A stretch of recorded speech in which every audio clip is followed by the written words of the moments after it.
হিন্দুত্ববাদে গ্ৰাস কৰিছে। হিন্দু মুছলমানৰ ৰাজনীতিয়ে এই মুহূৰ্তত একমাত্ৰ প্ৰধান ৰাজনীতিত পৰিণত হৈছে। আজি পেট্ৰলৰ দাম যেতিয়া বাঢ়িছে বুলি কয় তেতিয়া কয় যে হিন্দু খাতৰা মে হে, অৰ্থাৎ নৰেন্দ্ৰ মোদীৰ বিৰুদ্ধে কথা ক'ব নোৱাৰি।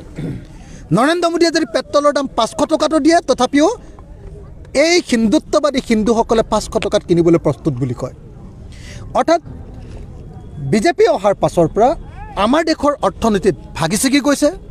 আমাৰ দেশত ব্যাপক ৰূপত মূল্যবৃদ্ধি হৈছে, ব্যাপক ৰূপত নিবনুৱা সমস্যাই কা কৰি উঠিছে আৰু তাৰ বিৰুদ্ধে মাত পাতিবৰ কাৰণে এতিয়া কোনো গণতান্ত্ৰিক শক্তি নাই, কাৰণ সকলো গণতান্ত্ৰিক শক্তিক বিজেপিয়ে স্বৈৰতান্ত্ৰিকভাৱে তেওঁলোকক ধ্বংস কৰি পেলাইছে।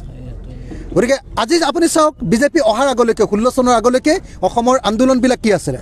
মাটিৰ পট্টাৰ আন্দোলন, বানপানী আৰু গৰাখহনীয়া সমস্যাৰ আন্দোলন, আৰু এতিয়াৰ কি আন্দোলন? এতিয়া হ'ল সত্যৰঞ্জন বৰা আৰু আমিনুল ইছলামৰ হিন্দুত্ববাদ আৰু মৌলবাদৰ আন্দোলন। বেলেগটো নাই। আজি সংবাদ মাধ্যমত কেৱল সত্যৰঞ্জন বৰা হিৰো বা আমিনুল ইছলাম হিৰো।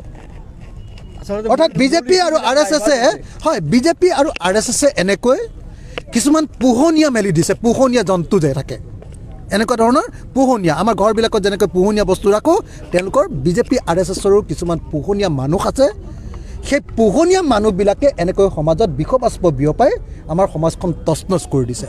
গতিকে মই আজিৰ মিটিংখনত আপোনালোকে দেখিছে স্পষ্ট ৰূপত মুছলমান সমাজৰ প্ৰতি আহ্বান জনাইছোঁ যে আমি আমিনুল ইছলামৰ কথাত ভয় দিব নালাগে। আমি AIDFক বিদায় দিব লাগে আৰু একেদৰে সত্যৰঞ্জন বৰা বোলা মানুহজনকো সমাজৰ পৰা বৰ্জন কৰিব লাগে।